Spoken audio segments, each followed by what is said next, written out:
Yes, nkulamusizzaako nnyo kulisaayo obwakedde gwe mukwano gwange ali ku Yugi Update TV. Okola kyamaanyi nnyo okuba nga weekuumira ku mayengo gano ggwe ali eyampuliriza. Kaakati nno bannayuganda bali ku bunkenke era bakoze lipooti nga batwala okwennyamira ku kigenda maaso mu ggwanga Uganda. Bagamba tetukitegeera. Bagamba byatandikanga ebyokusaaga naye kaakati kirabikanga ekifuuse ensonga. Bagamba nti nno kyalinga ekintu ekya emergency ekitandikiriza mpolampola okukakkananga Namujinga akiridde akisaanyizzaawo kiki boogerako. Era bagamba bo beeraliikirivu nnyo mu kalulu kano akajja aka 2026 general elections, era abasinga bagamba tebamanyi oba banaalonda n'okulonda olw'ensonga nti nno tebategeera ki kigenda mu maaso era beetaaga ekitongole ekya Electoral Commission kiveeyo. Baagala Byabakama aveeyo annyonnyola ensonga eno. Ddala activities oba exercise ezirina okuba nga zikalingibwa ku tally centers oba ku polling station nga kwegamba zikalingibwa n'aba Electoral Commissions, lwaki military yeba ebyenyigiramu? Ekyo kibaagala okumanya.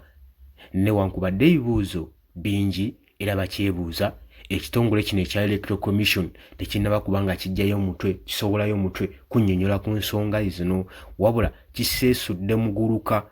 Kitegeeza ki? Nti obuyinza bwandibanga nabwo bwabava mu ngalo. Oli ku Yugi Update TV gw'atannatweyungako nkutegeeza kirira wansi waliwo ekigambo subscribe kikoneko obeere ng'otwegattako. Abali emitala w'amayanja mbatumiddeko nnyo, naddala mmwe abali mu diaspora mwe beŋŋamba. Mwebale kwekuumira ku Yugi Update TV. Kaakati nno nga bwe nkugambye, ensonga eno yeeraliikiriza bannayuganda era etiisizza n'abamu okuba nga basigala mu bibuga. Bagamba waakiri tunaalondera mu kyalo. Abamu batiiridde nno ddala, abamu bagamba tetujja na kulonda. Olowooza kiva ku ki? Olowooza embeera evudde lwakuba nti okuva ekibiina kino ekiri ku ludda olw'opposition ekya National Unity Platform kyavaayo ne kirangirira nti akalulu k'omulundi guno tugenda mu protest vote.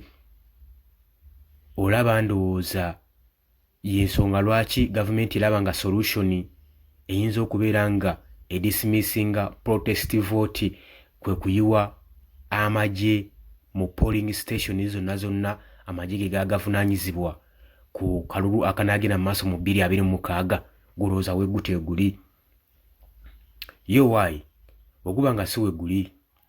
Bwe twagenda mu kalulu mu by elections zino ez'akawempe nga tugenda mu maaso n'okujjuliza omubaka oluvannyuma lw'omubaka eyali atwala constituency eyo okufa, omugenzi Mohammed Segirinya, tujjukira bulungi nnyo ebitongole bimukwata mmundu byayiibwa ebiwerako mu by elections ezo, era twagenda mu maaso n'okulaba nga bannamawulire bakubibwa, batuntuzibwa, abawagizi b'ekibiina ekimu nga bakubibwa, abamu n'essaawa zino bakyalina ebisago, abamu baabuzibwawo, abamu bakyadetainingiddwa mu police custodies, tebatwalibwanga na wa mulamuzi. Kati bannayuganda ensonga eno y'emu ku gye beeraliikirira era bagamba bali ku pressure, bali ku bunkenke kubanga olaba just primaries zaabwe ez'ekibiina ekiri mu buyinza zibalemye okuba nga bakwasaganya nga bakontrolingibwa ate nga baziyiyeemu amagye. Abantu basigala sitiru nga bakubwa, abamu battibwa. Kati babebuuza akalulu ka 2026 kagenda kubeera katya?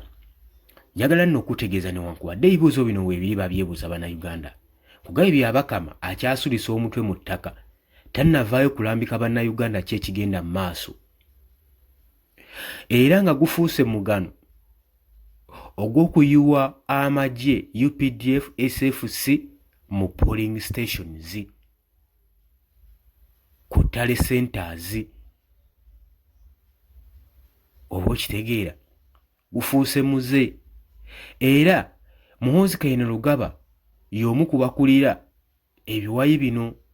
Jjukira nti nno kati mulimu ne ame within ame ekulira gino Muhoozi Kainerugaba be bano be bayita aba SFC.